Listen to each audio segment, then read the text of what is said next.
Namaskar, good morning, and welcome back to my YouTube channel, back from the jaws of danger. पीछे एक बड़ी खूबसूरत आप poster देख रहे हैं। एक टाइग्रेस है जो ग्रासलैंड के अंदर है, और आज का जो एक टॉपिक है वो ग्रासलैंड से रिलेटेड ही रहेगा। और कुछ शॉर्ट स्टोरीज मैं आपको बताऊंगा जो रियल लाइफ में मेरे साथ या मेरे फादर के साथ हुई थी। तो पहले हम आते हैं इस सब्जेक्ट पे कि मेरे हिसाब से और कई एक्सपर्ट्स के हिसाब से भी क्या ये मानना है कि उत्तर प्रदेश के जो दो मेजर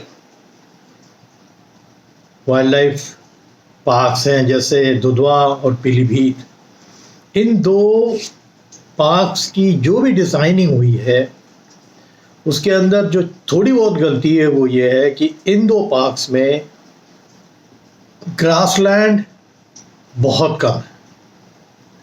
इनकी लंबान और चौड़ान के हिसाब से ग्रासलैंड जितना होना चाहिए है।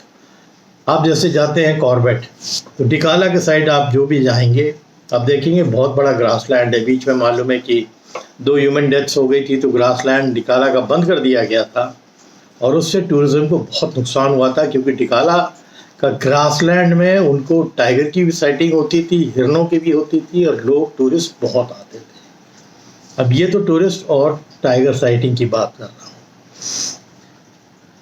साइंटिफिकली ग्रासलैंड का होना और ज़्यादा होना क्यों ज़रूरी है? जितने भी देखिए यूट्यूबर्स हैं, खाली जाके जीप में मैं हमेशा बोलता हूँ एक रिसर्च करना बहुत ज़रूरी है, जो मैं पढ़ता रहता हूँ, सुनता रहता हूँ लोगों से कि ग्रासलैंड का होना क्यों ज़रूरी है। उसको मैं आज डिफाइन करने वाला हूँ अपनी इस स्टोरी के अंदर। दोनों ही पार्क्स में ग्रासलैंड की कमी है, तो जिससे उसकी जो वाइल्ड लाइफ की जो पॉपुलेशन होती है ना, उसकी ग्रोथ में कहीं ना कहीं कमी आती है। अब क्यों आती है? बड़ा सिंपल है। जितना ज़्यादा ग्रासलैंड होगा उतने ही जो हर्बीवोर्स हैं, यानी जो वहाँ की जो हिरन प्रजाति के, उनको घास मिलेगी खाने को, उनकी ग्रोथ होगी, उनके और बच्चे होंगे, उनकी पॉपुलेशन बढ़ेगी, प्लस जो प्रेडेटर्स हैं, टाइगर है, खासकर टाइगर को हम लेके चलते हैं, या लेपर्ड है, उनको घास में छुप के घात लगा के हिरणों का शिकार अच्छा मिलेगा। तो दोनों को ही, क्योंकि अगर एक ओपन जो ट्री वाला जंगल होता है, जो है तो जंगल बट पेड़ है बट घास कम है, तो उसके अंदर विजिबिलिटी बहुत क्लियर हो जाती है। हिरन देख लेते हैं, कॉल कर देते हैं, एक दूसरे को वार्न कर देते हैं। चित्तल सांबर को वार्न कर देता है, सांबर चित्तल को वार्न कर देता है।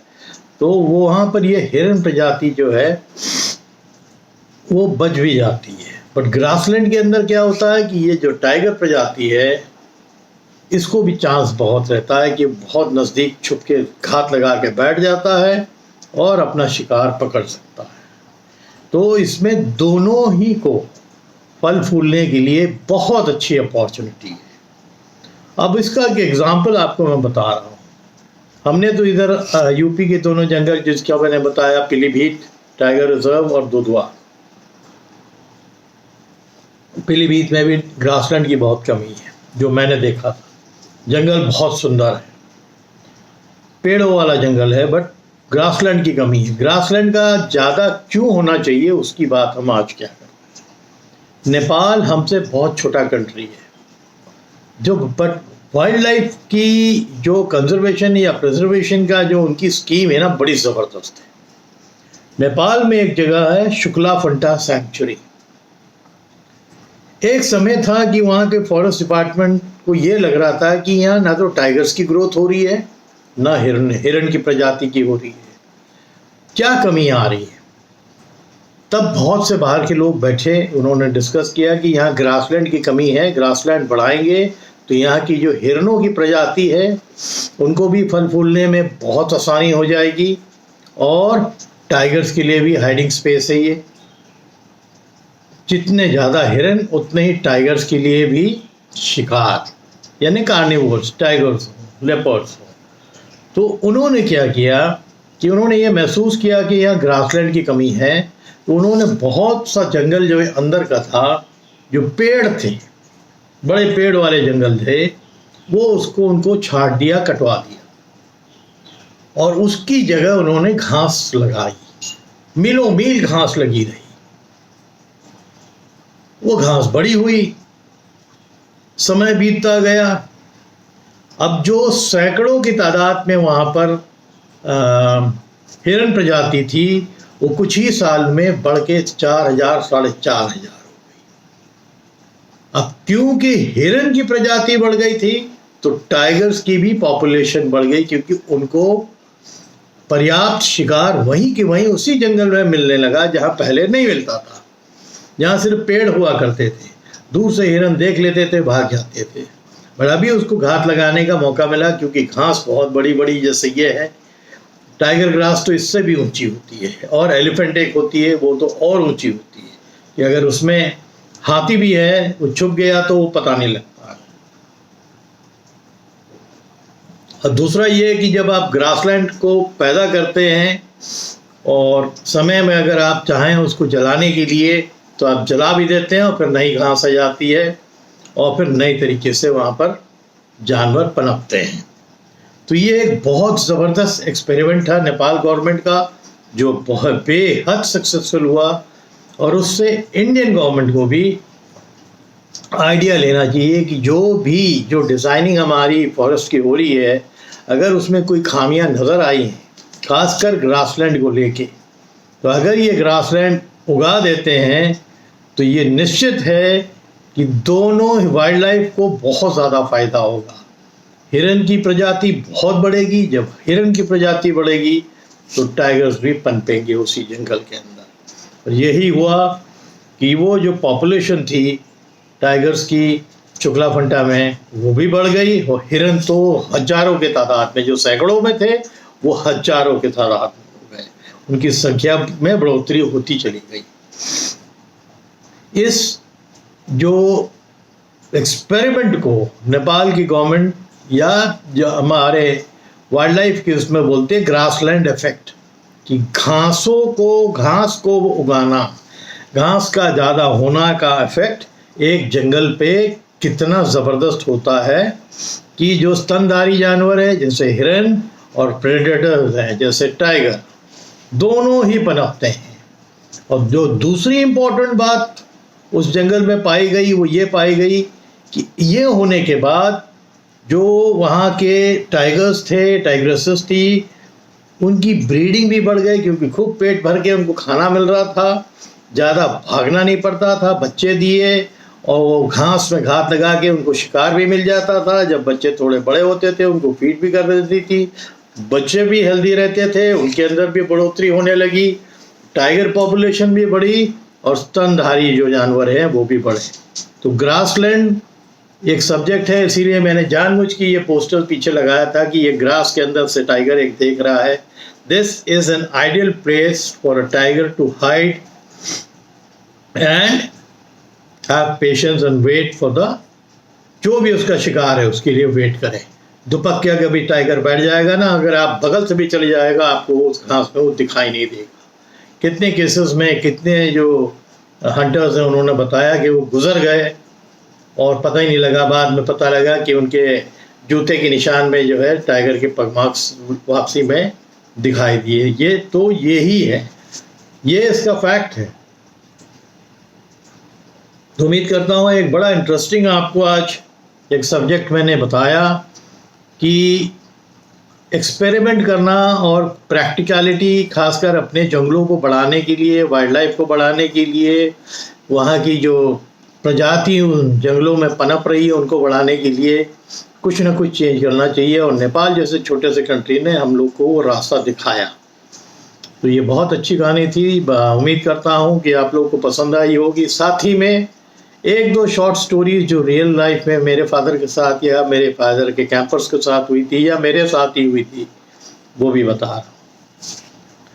आज की जो दूसरी स्टोरी है ये नागपुर की है। जब मेरे फादर की पोस्टिंग नागपुर में थी तब मैं यूपी से अंडर 19 सेंट्रल जोन खेल चुका था, और बॉम्बे में मेरा कैंप था, मेरे को याद है। फिर बॉम्बे से मैं ट्रेन से नागपुर आ गया था, लखनऊ नहीं आया था, क्योंकि बाबा my father was posted there, तो मैं उनके यहाँ रुका था।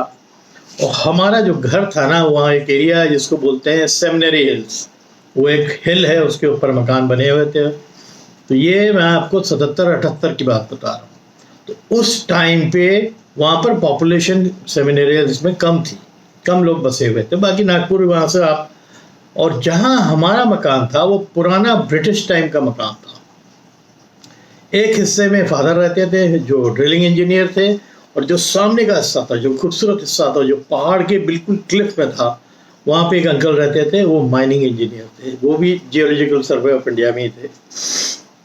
तो मैं अक्सर इधर से जब निकलता था तो उनके यहाँ सुबह के टाइम जाता था, अपना नाश्ता वाश्ता भी वो कई बार मेरे को कराते थे। फिर मैं रनिंग में जाता था, आपको बताया रनिंग के दौरान मेरे को वोल्स भी मिले थे। बीच का एक बड़ा पैची जंगल था, एक पहाड़ थी जहाँ से रास्ता जाता था, तो बीच में भी पगडंडी वाला रास्ता था जहाँ मैं भागता था। तो कुत्ते जैसे लगे मेरे को, बट क्योंकि मैं स्पोर्ट्समैन था तो मेरी आदत थी कि मैं रनिंग करता था। तो रनिंग करके मैं डाउनहिल जाता था, फिर डाउनहिल में थोड़ा सा सिविल लाइन्स तक जाके फिर ऊपर वापस आता था। तो वो रनिंग बड़ी बेनिफिशियल होती थी। गर्मी की छुट्टी में अक्सर अगर मैं जाता था तो मालूम है कि यहाँ पर प्रैक्टिस तो नहीं ज़्यादा मिलेगी, बट जो फिज़िकल एक्टिविटी है उसको हम यहाँ बहुत बढ़ा सकते हैं हिल्स की वजह से। तो वहाँ का एक किस्सा बता रहा हूँ, क्योंकि मेरे यहाँ भी घर में एक डॉगी पला हुआ था, जर्मन शेपर्ड, जिसको एल्सेशियन आप बोलते हैं। और वो सामने की तरफ जो अंकल रहते थे, शायद घोष था उनका नाम, ऐसे ही था, उनके यहाँ एक छोटा डॉगी रहता था। और वो बड़े बड़े कमरे थे, एक तो रूफ उनके ऊंचे ऊंचे। वैसे भी नॉर्मली अगर हम बात करते थे ना तो वो इको करती थी आवाज़ बड़ी ज़ोर से। तो एक बार ये अंकल शायद टूर पे जाने वाले थे, तो अक्सर फादर को चाबी दे देते थे कि उनकी जो नौकरानी आएगी या जो भी आएगा साफ़ सुथरा करके फिर चाबी दे देता था। क्योंकि हम छुट्टी में, मैं भी गया हुआ था, उधर से मदर भी आ गई थी लखनऊ से वहाँ, तो मदर जाके सब देख लेती थी उनका काम काज, भाई झाड़ू पोछा हो गया है कि नहीं हो गया है, क्योंकि वो एकदम क्लिफ पे था तो काफ़ी धूल वूल भी आती रहती थी। वरांडा काफ़ी बड़ा वरांडा था, और कुत्ता था तो उसको खाना खिलाना होता था, क्योंकि हमारे पास भी डॉग था तो खाना खिलाते थे। तो एक दिन इनका कुत्ता काफ़ी रात में भौंका अंदर से।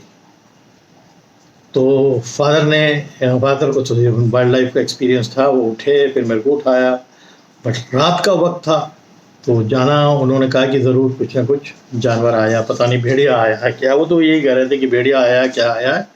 वो छोटा है, उसको भौंक रहा था। फिर टॉर्च निकाला हमने और दोनों गए, उधर से ऐसे घूम के जाना पड़ता था। उनका गेट खोला, जब गेट खोला ना ऐसा लगा कि कोई जानवर भागा है। ऐसे ही सामने छोटा सा लॉन था, फिर लॉन के बाद पूरा क्लिफ था नीचे, और फिर जंगल था हल्का, फिर सामने सिविल लाइन्स एरिया था, वो पड़ता था। तो ऐसा लगा कि कोई जानवर भागा है। तो फादर ने टॉर्च मारा तो, बट वो दिखा नहीं। बट जब मॉर्निंग में हम लोगों ने पंजों के निशान देखे तो पता लगा कि वो लेपर्ड था, और वो एरिया भरा हुआ है वाइल्ड लाइफ से। उस समय तो आप सोचिए कि कैसा जंगल होगा, आज से कितने साल पहले, 40-45 ईयर्स बैक तो वो था। तो फादर ने कहा कि ये छुटकू को जो है यहाँ ना रखो, ये हल्ला करेगा। अब जब तक अंकल नहीं आते इसको हम अपने यहाँ लाके इसको रख लेते हैं। यहाँ जैस्पर जो मेरा जर्मन शेपर्ड था वो भी यहीं रहता है, और दोनों में दोस्ती भी थी बहुत। वॉक्स के लिए भी साथ में जाते थे, जब हमारे सर्वेंट्स ले जाते थे तो दोनों कई बार साथ ही में जाते थे। तो यही डिसाइड हुआ कि उसको जो है रख लिया। नेक्स्ट डे की बात बता रहा हूँ। नेक्स्ट डे शाम होने को थी, मेरे ख्याल में 5, 5:30, थोड़ा अंधेरा, 5:30, 6 के आसपास, थोड़ा उजाला भी था, अंधेरा होने को था।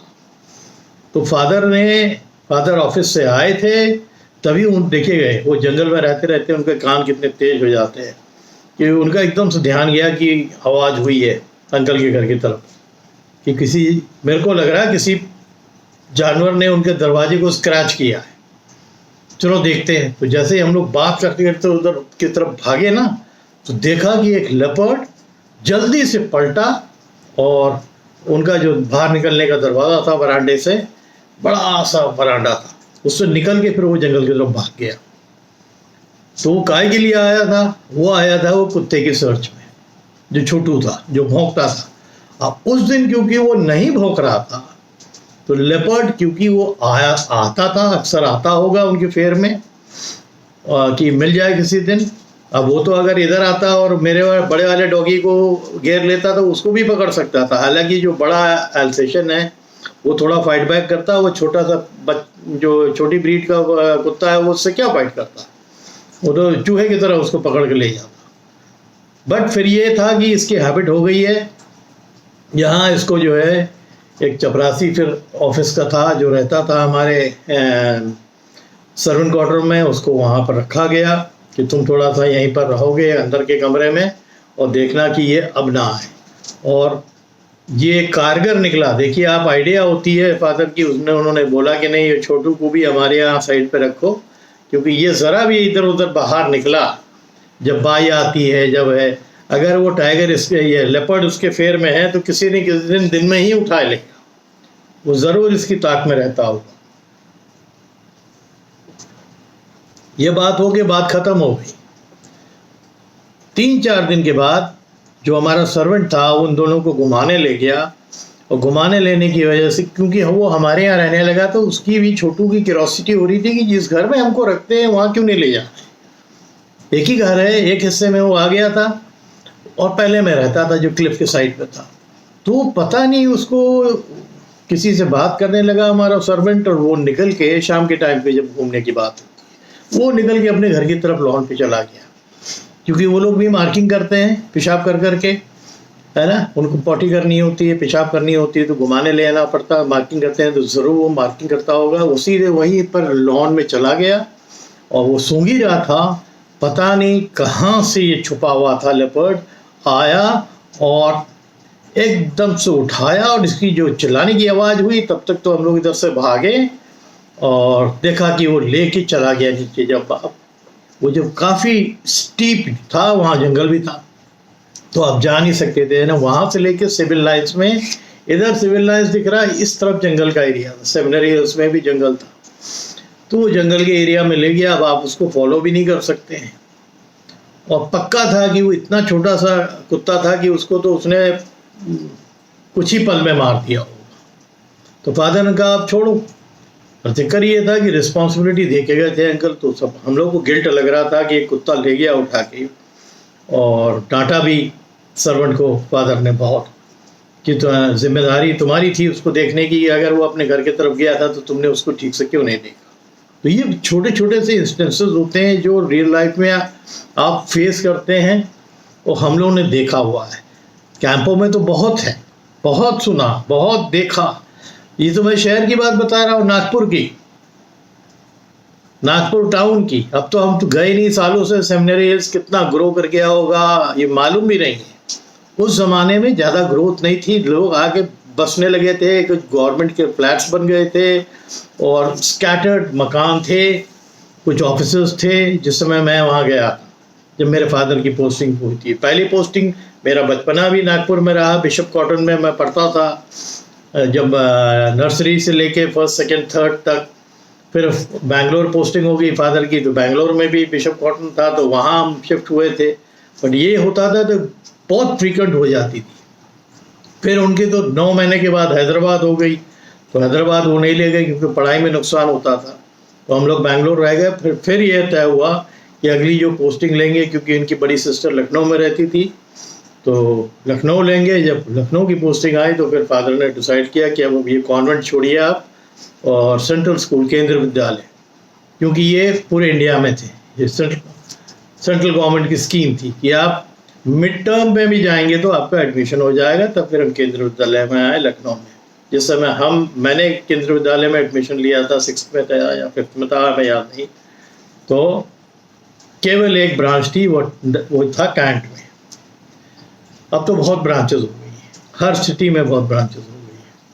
तो ये एक छोटी सी स्टोरी है। और एक और इंटरेस्टिंग कहानी है जो मैं आपको बताऊंगा कि फादर के कुलीग थे, जब कैंप्स लगते थे, कैंप से कुछ परचेजिंग करके वो आते थे तो आदमी रहते थे। उस दिन ये शायद स्टेशन गए थे किसी को लेने के लिए, और ड्राइवर था और वो थे जीप में, और जीप खाली हुई थी। तो जब ये देखा कि वो गाड़ी बहुत लेट है, तो वहाँ से कैंप की दूरी 7-8 किलोमीटर थी बस। तो इन्होंने कहा कि अभी वापस चलो, लगता है कि बहुत देर है। वहाँ जो अनाउंसमेंट हुआ था लग रहा था कि 7-8 घंटा लेट है गाड़ी। तो बोले कि कैंप चलो, कैंप का काम कर लेंगे फिर आ जाएंगे। जब स्टेशन से निकले और वो जंगल वाले रास्ते से कैंप के साइड जा रहे थे, तो एक आदमी ने हाथ दिया यूं यूं करके, और थोड़ा सा वो मिडिल एज्ड लग रहा था, 35-40 साल का। तो जीप रोकी अफसर ने और पूछा भाई क्या है? तो बोले कि साहब आगे का गांव है, हमें वहाँ छोड़ दीजिए, मेरी तबीयत अच्छी नहीं लग रही है। तो फादर ने, ये अंकल ने बोला कि आप पीछे वाली सीट पे बैठ जाओ। तो वो जीप में गया, पीछे बैठ गया। करीब वहाँ से 2-2.5-3 किलोमीटर आगे फिर उसने कहा जीप रुकवा दी। तब तक ये थोड़ा बात भी करते थे, क्या करते हो? कहते यहीं रहते हैं, बस घूमते रहते हैं, ये हम गडरिया जात के हैं और यहीं काम करते हैं। और उतर के चला गया। तो जीप जब कैंप में आई, अंकल तो उतर के अपने टेंट में चले गए। जब ड्राइवर घूम के आ गया तो पीछे जहाँ वो आदमी बैठा था, तो नीचे के हिस्से में देखा खून गिरा हुआ है। तो उसने जाके अंकल को रिपोर्ट किया। तो अंकल जल्दी दौड़ के आया कि भाई खून कैसे गिरा है? तो देखा कि वो खून गिरा है और उसके पैर से गिरा होगा, क्योंकि वो पीछे बैठ गया तो नजर ही नहीं आया। वो ब्लीडिंग हल्की हल्की हो रही होगी, उसने पट्टी वट्टी तो बांधी होगी, जो भी किया होगा। कह रहा बात, अब वो कहाँ उसको ढूंढेंगे? एक गांव था उसके पास छोड़ दिया। तो अंकल ने कहा कि अब लौटेंगे कभी उस गांव में, जरा उसके बारे में तलाशेंगे कि कौन था जो खून, क्यों खून गिरा है। आ गए स्टेशन में, जो ऑफिसर को रिसीव करना था लेके आ गए। तो जिस गांव के पास उसको छोड़ा था, उसका एक स्टाफ हमारे कैंप में डेली वेज पे काम करता था, फादर के कैंप में या अंकल के कैंप में। उसने 2 दिन के बाद खबर करी कि साहब एक पोचर है, पोचर इन्हें आप जान ही रहे हो, जंगलों में शिकार करने वाले, उसको पुलिस ने जंगल के अंदर देखी थी, वार्निंग दे रखा था पहले से, और उसकी गोली मार के हत्या कर दी और पेपर पे उसकी फ़ोटो आई है। तो अंकल ने बोला दिखाओ फ़ोटो कहाँ? ये लोकल पेपर जो कवर करते हैं, वो फ़ोटो देख के वो दंग रह गए कि अरे ये तो वही आदमी है जिसको हमने जीप में पीछे शह दिया था उस दिन, और वो ब्लीडिंग हुई थी उसके पैर से। यानी उस दिन भी फॉरेस्ट वालों ने और पुलिस वालों ने उसका पीछा किया होगा, कहीं ना कहीं वो पैर पे फायर पड़ा होगा, ब्लीडिंग हो रही होगी, किसी तरह अपने पैर को करके वो रास्ते पे आ गया होगा। जीप सामने से आ रही थी, बैठ गया, और फिर जब खून दिखा तो समझ में नहीं आया। अब समझ में आ गया अंकल को भी क्या था। यानी जिस आदमी को उन्होंने अपनी जीप में सहारा दिया था, वो एक रॉबर था जो जंगल के अंदर पोचिंग करता था, जानवरों को मारता था, और उसको मार गिराया था। तो वो फोटो थी उसी इंसान की। तो कितनी इंटरेस्टिंग एक स्टोरी है, जो फैक्ट्स है। मैं इसीलिए सुना रहा हूँ कि कल ही मैंने एक खबर देखी सोशल मीडिया में, असम की, काजीरंगा की। वहाँ की जो लेडी डीएफओ थी, वो असमीज में बोल रही थी, क्योंकि मैं असम में 5 साल रहा हूँ और फॉलो करता हूँ असमीज। तो वो यही बता रही थी कि एक पोचर था, और ये लोग राइनो के चक्कर में वहाँ जाते हैं। राइनो के हॉर्न्स बड़े महंगे बिकते हैं चाइना में। तो ये राइनो के हॉर्न के चक्कर में गया होगा, जहाँ पर सिक्योरिटी वाले ने उस पोचर को मार दिया था। तब मेरे को ये बात याद आई कि वो अंकल के साथ क्या हादसा हुआ था। उम्मीद करता हूँ एक तो आपको जो ग्रासलैंड वाली बात बताई वो इन्फॉर्मेटिव है, ठीक है। बाकी जो 2 किस्से हैं, जो एक तो हमारे फादर के रहते रहते घटित हुई, और एक हमारे अंकल जो कैंप में रहते थे, कि बगैर जाने, इसीलिए कहते हैं कि किसी को लिफ्ट नहीं देना चाहिए, क्योंकि उसका बैकग्राउंड क्या है वो पता नहीं लगता है। तो उम्मीद करता हूँ कि ये जो वीडियो डाला है आप लोगों को पसंद आएगा। मेरे पास ऐसे बहुत स्टॉक है, मैं लखनऊ में बैठ के इसीलिए ये सब डाल सकता हूँ। मैं बार बार जो है टूर नहीं कर सकता, मेरे पास इतना टाइम, बहुत रिस्पॉन्सिबिलिटीज़ हैं। बड़े बच्चों की उम्मीदों के साथ वो मेरे एकेडमी में क्रिकेट में आते हैं कि सर के पास जाएंगे, यहाँ से इतने बच्चे स्टेट खेले हैं, तो हम भी शायद उसी उम्मीदवारी में होंगे। अब ये इस समय एडमिशन का टाइम है, दोनों सेंटर में सुबह शाम कोई ना कोई आज संडे है, संडे को भी बहुत से गार्जियन आने को कह रहे थे। हमने कहा भाई हमारे यहाँ छुट्टी होती है, आप मत आइए, क्योंकि वो कोचेस को भी और स्टाफ को भी एक दिन रेस्ट देना होता है। फिर भी आ जाते हैं। अगर ऐसी हालत में आते हैं तो हम किसी न किसी को वहाँ भेजते हैं, और क्योंकि हॉस्टल सुविधा भी है, स्कूल भी जुड़े हुए हैं पढ़ाई के लिए, तो बाहर के बच्चे काफ़ी आते हैं। उम्मीद करते हैं ये जो आज स्टोरीज आपको हमने बताई है आपको अच्छी लगेगी। ज़रूर कमेंट किया करिए। मैं हमेशा ये बोलता हूँ ना, मेरे अंदर एक अच्छी आदत है, अगर किसी को मैंने सब्सक्राइब किया है और उसका वीडियो देख रहा हूँ, कुछ अच्छाई है, तो खाली ऐसे थम्स अप नहीं देता हूँ, मैं 2 लाइन लिख देता हूँ, वेरी गुड। अगर उसने मेरे को किसी ने अप्रिशिएट किया है तो थैंक यू सो मच। इतना ही बहुत होता है एक यूट्यूबर के लिए, उसके मोरल को बूस्ट करने के लिए। तो आप भी कृपया ये आदत रखिए। और बड़े बिजी हो गए हैं आजकल के यूट्यूबर, खाली उंगली दिखाना और heart banana, because it shows कि उनके जो है सब्सक्राइबर हज़ारों में हो गए हैं या लाखों में हो गए हैं। अब टाइम नहीं है। मैं मानता भी हूँ कि जिनके हो जाते हैं सबको आंसर नहीं करेंगे, बट जवाब देने से जो आपको अप्रिशिएट करने वाला आदमी है वो गदगद हो जाता है, फिर और कीमत से आपकी वीडियोस देखता है। तो उम्मीद करता हूँ कि आप लोग हेल्दी होंगे। अगर हेल्दी हैं, गर्मी भी है, खूब पानी पीजिए, डिहाइड्रेट ना हो वो देखिए। और मैं जल्दी एक वीडियो डालूँगा। मिस्टर उत्कर्ष शुक्ला जो डार्ट स्पेशलिस्ट हैं उत्तर प्रदेश के, ना जाने कितने कॉन्फ्लिक्ट टाइगर्स को उन्होंने डांट करके मरने से भी बचाया है और लाके जू में वो हैं। मैं उनसे मिल के आया था, अभी मैं जू गया था कुछ दिन पहले, तो उनसे अपॉइंटमेंट लेके उनका एक्सक्लूसिव इंटरव्यू भी दूंगा। ठीक है, तब तक के लिए आप लोग हेल्दी रहिए और तगड़े से रहिए। Thank you.